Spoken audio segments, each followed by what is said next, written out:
আসসালামু আলাইকুম। পাইথনের দ্বিতীয় ক্লাসে আপনাকে স্বাগতম। গত ক্লাসে আমরা দেখেছিলাম কিভাবে পাইথনের আউটপুট দেখা যায় এবং আজকে দেখব কিভাবে পাইথনে ভেরিয়েবল লেখা যায়। যেমন ধরুন, আমরা একটা ফাইল ক্রিয়েট করে নিলাম এবং এটাকে সেভ করলাম। এখানে লিখলাম variable2.py।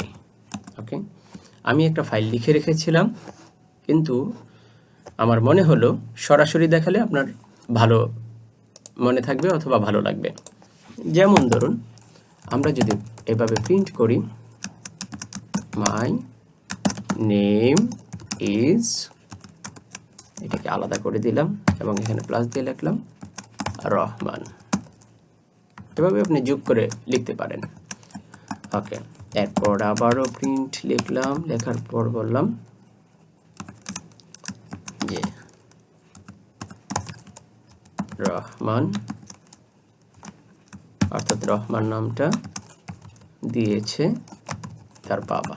রহমান নামে একজন লোক আছে, অর্থাৎ ওই রহমান নামটা দিয়েছে কি তার বাবা, মাই ফাদার, সেটা আমাদেরকে বলে শোনাচ্ছে। এরপর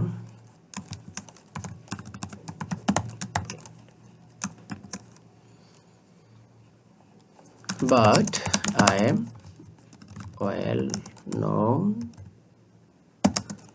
as বড় ভাই।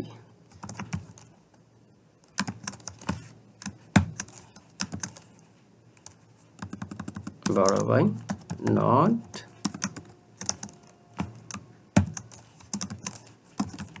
Rahman.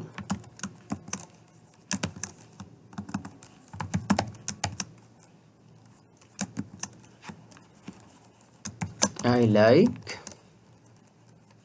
the people will call me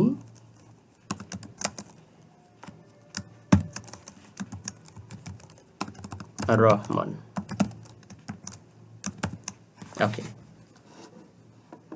এইটুকু আমি লিখে ফেললাম। এবার লেখার পর আমি জাস্ট এখানে 4টা লাইন লিখলাম। যখন আমরা বিশাল বড় একটা অ্যাপ্লিকেশন বানাবো তখন কিন্তু আসলে 4 লাইন কোড লিখবো না, আমরা 4 লক্ষ লাইন কোডও আমরা লিখতে পারি। ওকে, তো এক্সাম্পল স্বরূপ আমি 4টা এক্সাম্পল এখানে তৈরি করলাম।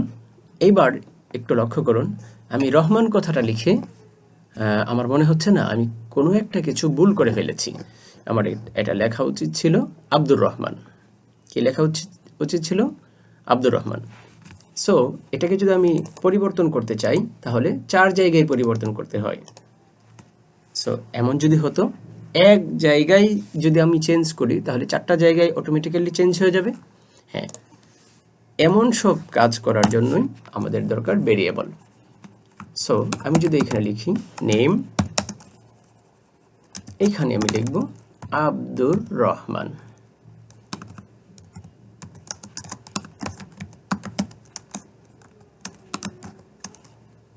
ওকে, এবার এই যে এইটুকু উঠিয়ে জাস্ট আমি বলবো নেম, এই যে এইটুকু উঠিয়ে জাস্ট আমি বলবো নেম। তাহলে আমাদের যতবার দরকার পড়ুক না কেন আমরা যে কোনো সময় চেঞ্জ করতে পারবো। এভাবে ভেরিয়েবলের সাহায্যে যদি আমরা কি চেঞ্জ করি। এবার একটু লক্ষ্য করুন, আমরা যদি এটাকে রান করি তাহলে দেখুন এই যে আব্দুর রহমান হয়ে গেল। সো এটা এখানে একটু ফাঁকা দিয়ে দেই, তাহলে প্রত্যেকটার সামনে ফাঁকা হয়ে যাবে। দেখেন এই যে ফাঁকা হয়ে গেছে। এবার আপনার কথা হলো যে না, আব্দুর রহমান, এবার আপনার নাম তো আছে কিন্তু লিখতে চান আপনার বাবার নামের সাথে মানে মিলিয়ে লিখতে চান। যেমন আব্দুর রহমান ইবনে কে, আপনার বাবার নাম হচ্ছে জহিরুল ইসলাম। এবার লিখতে পারেন, দেখুন কত সহজে এই যে সব জায়গায় চেঞ্জ হয়ে গেল। আব্দুর রহমান ইবনে, সরি ইবনে হবে না, তো এখানে বিন দেই তাহলে সুন্দর হয়, আব্দুর রহমান বিন জহিরুল ইসলাম। দেখুন খুব সহজেই আমরা এইভাবে চেঞ্জ করে ফেলতে পারি। সো ভেরিয়েবলে কোনো মান স্টোর করে রাখা যায় এবং কোনো প্রয়োজন হলে যে কোনো সময় চেঞ্জ করা যায় এবং এক জায়গায় চেঞ্জ করলে প্রত্যেকটা জায়গায় চেঞ্জ হয়ে যাবে। সো আমরা ভেরিয়েবলের স্বাভাবিক একটা এক্সাম্পল দেখলাম এবং আরও অনেক মজার মজার এক্সাম্পল নেক্সট ভিডিওগুলিতে দেখব। তো কেমন লাগলো ক্লাস অবশ্যই কমেন্ট করবেন, অথবা কোনো প্রবলেমে পড়লে আমাদেরকে পেন্টানিক আইটির ফেসবুক পেজে নক দিবেন। অনেক অনেক ধন্যবাদ।